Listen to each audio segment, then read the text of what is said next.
सामाजिक न्याय और अधिकारिता मंत्री रामदास अठावले जी हमारे साथ। आइए जानते हैं कि 12 साल पूरे होने पर मोदी सरकार के क्या लक्ष्य दिया गया है उन्हें और कितने लक्ष्य को मंत्रालय पूरा कर पाया है। तो हमारे साथ अठावले जी हैं। अठावले जी, क्या लक्ष्य दिया गया? अभी फिलहाल एनडीए की बैठक भी हुई थी, उसमें भी आप थे। प्रधानमंत्री ने क्या लक्ष्य दिया है आगे के लिए? नहीं, प्रधानमंत्री जी ने लक्ष्य दिया है कि मतलब हमारे मंत्रालय जिस तरह सोशल जस्टिस एंड एम्पावरमेंट मेरा मंत्रालय है, उसके साथ साथ दिव्यांगजन सशक्तिकरण का भी डिपार्टमेंट हमारा है। तो हमारा लक्ष्य ये है कि जो दिव्यांग लोग हैं, जिस तरह हमारा मंत्रालय है वो शेड्यूल कास्ट, डीएनटी, ओबीसी, दिव्यांगजन, सीनियर सिटीजन, ट्रांसजेंडर और अनाथ, इन लोगों का हमारा मंत्रालय है। और टोटल पॉपुलेशन में से 80% तक पॉपुलेशन हमारे मंत्रालय की आती है। तो इस साल का हमारे मंत्रालय का बजट जो शेड्यूल कास्ट कंपोनेंट प्लान है वो 1,98,000 से ज़्यादा हमारे मंत्रालय का बजट है इस साल का। और हमारा लक्ष्य ये है कि भाई जो गरीब लोग हैं, तो ऐसे गरीब लोगों को गरीबी के ऊपर उठाने का एक महत्वपूर्ण निर्णय हमारी सरकार का है। और गरीबों की संख्या हमारे मंत्रालय के अंतर्गत ज़्यादा आती है। तो जिस तरह हमने 10 सालों में काम किया है, तो हम सब लोग जो जानते हैं कि भाई 25 करोड़ लोग जो है गरीबी रेखा के ऊपर आए हैं। लेकिन जिस तरह कल हमारी एनडीए की मीटिंग हुई उसमें मैं मौजूद था और हमने बताई उनको दी है कि भाई उनकी तबीयत भी अच्छी रहे। उनकी तबीयत तो अच्छी है ही है, लेकिन 29 में भी वो देश के प्रधानमंत्री बनेंगे। इसी तरह की एक भावना हमारे इंडिया के तमाम लोगों ने दी। उनको हार्दिक बधाई, शुभेच्छा। और नरेंद्र मोदी जी विकास पुरुष है। नरेंद्र मोदी जी सर्वधर्म समभाव को आगे ले जाने वाले बड़े नेता है, जो बाबा साहब अम्बेडकर जी के संविधान को सही ढंग से इम्प्लीमेंट करना चाहते हैं। और जिस तरह मैं आपको बताऊं कि जो योजना हमने लगाई है, जो योजनाएं हमने बनाई है, जनधन योजना है, आवास योजना है, उज्ज्वला योजना, गैस सिलेंडर योजना है, आयुष्मान भारत योजना है मेडिकल ट्रीटमेंट के लिए। और मतलब तो मतलब ये इसमें ये है कि भाई और हमारा जो 10% आरक्षण ईडब्ल्यूएस में हमने दिया है, तो ये सभी धर्मों के लिए इसमें प्रावधान है। आज की स्थिति में ये है कि भाई जितना हम 100 पैसा मंजूर करते हैं वो पूरा पैसा नीचे जाता है। इसीलिए अपने को रोड का डेवलपमेंट अच्छा दिख रहा है और गरीबी रेखा के ऊपर लोग आ रहे हैं। 3 करोड़ से ज़्यादा हमारी माँ बहनें मतलब लखपति बन गई है और 4 करोड़ लोगों को आवास भी मिला है शौचालय के साथ। 12 करोड़ लोगों के घर में शौचालय भी आया है। जल से नल से जल की स्कीम भी हमारी बहुत अच्छी चल रही है। और आयुष्मान भारत योजना में 60 करोड़ लोगों को अभी तक फायदा हुआ है। जो मंत्रालय है वो सामाजिक न्याय का है, कहीं ना कहीं निचले तबके के लोगों से भी जुड़ा रहता है, दबे कुचले लोगों के से भी जुड़ा ये मंत्रालय है। और कहीं ना कहीं अगर देखा जाए राजनीति में वोट बैंक भी इन लोगों पर काफी निर्भर करता है। तो क्या बहुत बड़ी जिम्मेदारी आपके कंधों पर है और कई बारी ऐसा प्रधानमंत्री की तरफ से भी आपको कुछ लक्ष्य दिए जाते हैं या फिर कोई प्रेशर बनता है? हाँ, मतलब प्रधानमंत्री जी ने हमें लक्ष्य दे ही दिया है कि भाई जो मंत्रालय के मिनिस्टर है, वो एमओएस है, उन्होंने मंत्रालय के एजेंडे को इम्प्लीमेंट करना है। हर आदमी तक ये मतलब एजेंडा अपना प्रोग्राम पहुंचना चाहिए और उसके लिए हमारी कोशिशें जारी रहती है। जिस तरह हमारा एक नशा मुक्ति भारत अभियान है, नशे से अनेक लोग मतलब पूरे उद्ध्वस्त हो जाती, फैमिली खुद भी उद्ध्वस्त हो जाते हैं। तो करोड़ों लोगों को नशा से मुक्त करने का काम भी हमारे मंत्रालय के माध्यम से चलता है। उसमें स्कूल के बच्चे भी वो होते हैं, वहाँ जाकर हम प्रचार करते हैं। अनेक संस्थाओं के साथ हम मतलब एमओयू करते हैं और उनको भी साथ में लेकर हम ये करते रहते हैं। मतलब ऐसे अनेक काम है ही है।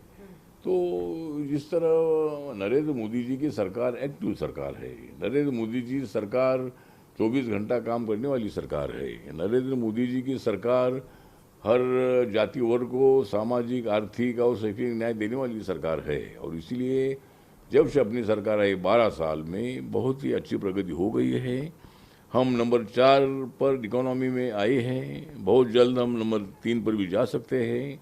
मेड इन इंडिया को बहुत बड़ा महत्व हमारे सरकार ने, मोदी साहब ने दे दिया है। और हर जो चीज़ है ये अपने देश में बननी चाहिए और यहाँ से एक्सपोर्ट होना चाहिए, इंपोर्ट ज़्यादा बिल्कुल नहीं करना है। यही हमारे सरकार का लक्ष्य है। तो इसीलिए मेड इन इंडिया को महत्व देने के बाद यहाँ एम्प्लॉयमेंट भी बढ़ गया है और यहाँ मतलब बहुत अच्छी स्थिति नज़र आ रही है। तो भविष्य में हमारा 2047 तक हमारा लक्ष्य है कि अपने देश की गरीबी पूरी खत्म हुई होगी।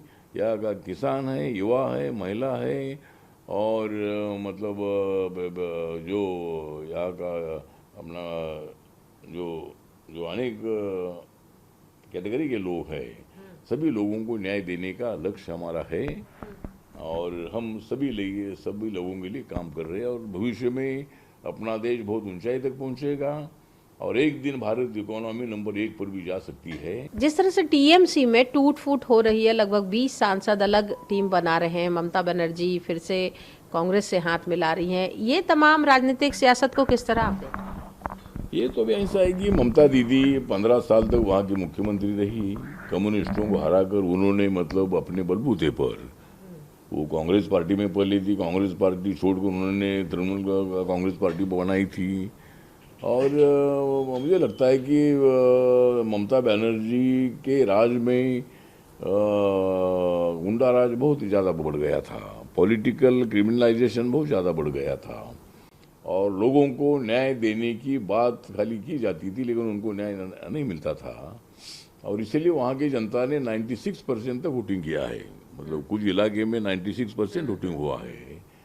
तो मुझे लगता है कि अभी ममता दीदी को छोड़कर जो लोग ममता दीदी को वोटिंग करते थे, अभी 2021 में जब चुनाव हुए थे तब भी बीजेपी को 200 तक सीटें मिलेगा ऐसा अंदाजा था, लेकिन इतनी सीटें मिली नहीं। 3 सीटों पर 16 में जीतने वाली बीजेपी 77 सीटों पर चली गई थी और बहुत सारी सीट 1000, 2000, 5000 के अंदर हार गई थी। और ममता दीदी को लोगों की बहुत बड़ी सिंपैथी मिली थी, कांग्रेस को, कम्युनिस्टों को मिलने वाला वोट उनको नहीं मिला था। और वहाँ ये प्रचार हुआ था कि ये मोदी शाह ये बाहर के लोग हैं, ये हमारे ममता दीदी को यहाँ से हटाने के लिए इधर आए हैं। तो ये इमोशनली प्रचार बहुत ज़्यादा हुआ था, इसलिए ममता दीदी को अच्छी 215 सीटें में मिली थी। तो तब माननीय प्रधानमंत्री नरेंद्र मोदी जी ने ममता दीदी का अभिनंदन किया था। अभी जब बीजेपी को इतनी सीटें मिली है तो ममता दीदी ने किसका अभिनंदन नहीं किया है, मतलब इतना। तो मुझे लगता है कि तो बात अभी इतनी है कि वेस्ट बंगाल में डेवलपमेंट बहुत अच्छा होगा। भी लोगों ने अगर इतना विश्वास बीजेपी पर दिखाया, एनडीए पर दिखाया है। एनडीए पर पार्टी तोड़ने का भी आरोप लग रहा है। नहीं, एनडीए के ऊपर आरोप तो लगता है लेकिन एनडीए बीजेपी पार्टी तोड़ते नहीं है, उनकी पार्टी टूटती है और वो लोग हमारे साथ आते हैं। तो मतलब जो आते हैं उनके लिए हमारे दरवाजे खुले हैं। सर, क्या किसी ऐसे राज्य में जहां पर एनडीए शासित राज्य नहीं है, राज्यों में केंद्र की योजनाओं को इम्प्लीमेंट करने में कोई दिक्कत आती है? वहाँ कोई दिक्कत आती नहीं है, लेकिन अभी जिस तरह वेस्ट बंगाल था वहाँ ममता दीदी का गुस्सा ज़्यादा मोदी शाह साहब पर था, तो वो ऐसी योजनाएं ज़्यादा मतलब वहाँ इम्प्लीमेंट करने की उनकी इच्छा नहीं होती थी। लेकिन जो पैसा होता है ऑटोमेटिकली हर राज्यों में जो जाता है, वहाँ राज्य हमारे सत्ता रहे या ना रहे, लेकिन केंद्र का जो बजट होता है, इस साल का बजट 53 लाख करोड़ का बजट था। तो ये बजट ऑटोमेटिकली हर राज्य के लिए जाता ही है। लेकिन अभी जो वेस्ट बंगाल में अगर हमारी सरकार आई है तो जरूर मैक्सिमम पैसा वहाँ दे देगी और वहाँ की जनता को जो हमने विश्वास दिलाया है, जो आश्वासन दिए है, वो शुभेंदु अधिकारी जो है कल मुझे मिले थे और मैंने उनको बताया है कि एक कंपनी में मेरे पास आई है, ये बाहर की कंपनी है और वो 40-50 हज़ार करोड़ रुपए इन्वेस्ट करके वो 10,000 12,000 लोगों को रोजगार दे सकती है। तो ऐसे तो उन्होंने बोला कि भाई ऐसी कंपनी लेकर आइए तो हमने ज़मीन देंगे। तो ऐसे भी हमारी कोशिश होगी बाहर का पैसा कैसा इंडिया में ज़्यादा इन्वेस्ट हो सकता है और यहाँ की बेरोजगारी पहुँच सकती है। तो इसके लिए भी प्रयास करना होगा और हम वेस्ट बंगाल की जनता को मैक्सिमम न्याय देने के लिए जरूर हम प्रयत्न। एक आखिरी सवाल मैं पूछना चाहूंगी कि 12 सालों में कभी आपको ऐसा लगा, आप एनडीए के सहयोगी दल हैं और जिस तरह से भाजपा एक बड़े भाई की तरह रही, छोटे से छोटे दल या फिर बड़े दल के साथ सबके साथ मिलकर चले प्रधानमंत्री, और कभी भेदभाव या ऐसा कुछ आपको?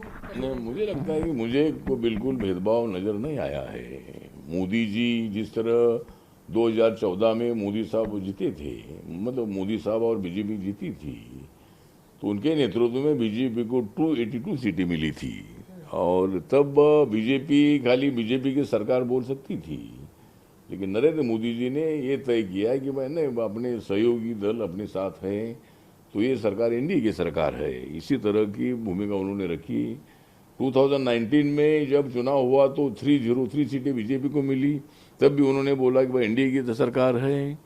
और 2024 में भी जो चुनाव हुआ उसमें सीटें कम आई, लेकिन सभी राहुल गांधी, अखिलेश यादव, ममता बनर्जी, डीएमके और सभी दल इकट्ठा आकर उन्होंने मोदी जी को हराने का प्लान किया था।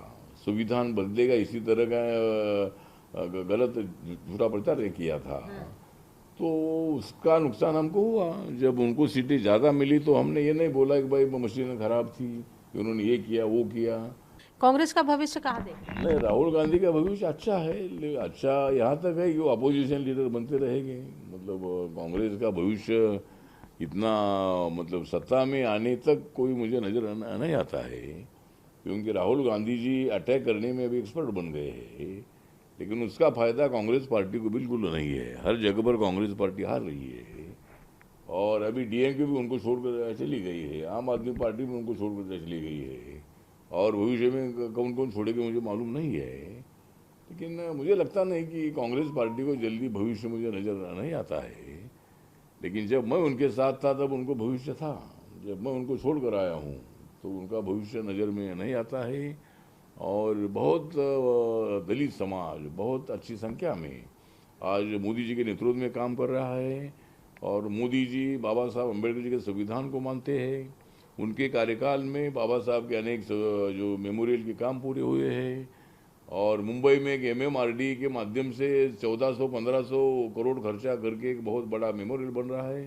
बाबा साहब का 350 फीट का स्टैचू बन रहा है। तो मतलब ऐसे अनेक काम मोदी साहब के कार्यकाल में हुए हैं। तो इसीलिए दलित समाज अच्छी संख्या में बीजेपी के साथ है, एनडीए के साथ है, क्योंकि मेरी जो बाबा साहब की रिपब्लिकन पार्टी ऑफ इंडिया है, ये पार्टी एनडीए के साथ होने से देश भर के दलित अच्छी संख्या में बीजेपी के साथ है। धन्यवाद ईटीवी से बात करने के लिए। तो न सिर्फ भाजपा बल्कि एनडीए के जो सहयोगी दल है उनका भी कहना है कि 12 साल बेमिसाल रहा है, क्योंकि ये नारा एनडीए और भाजपा दोनों की तरफ से दिया गया है। ईटीवी भारत के लिए दिल्ली से कैमरामैन संदीप के साथ अनामिका रत्ना।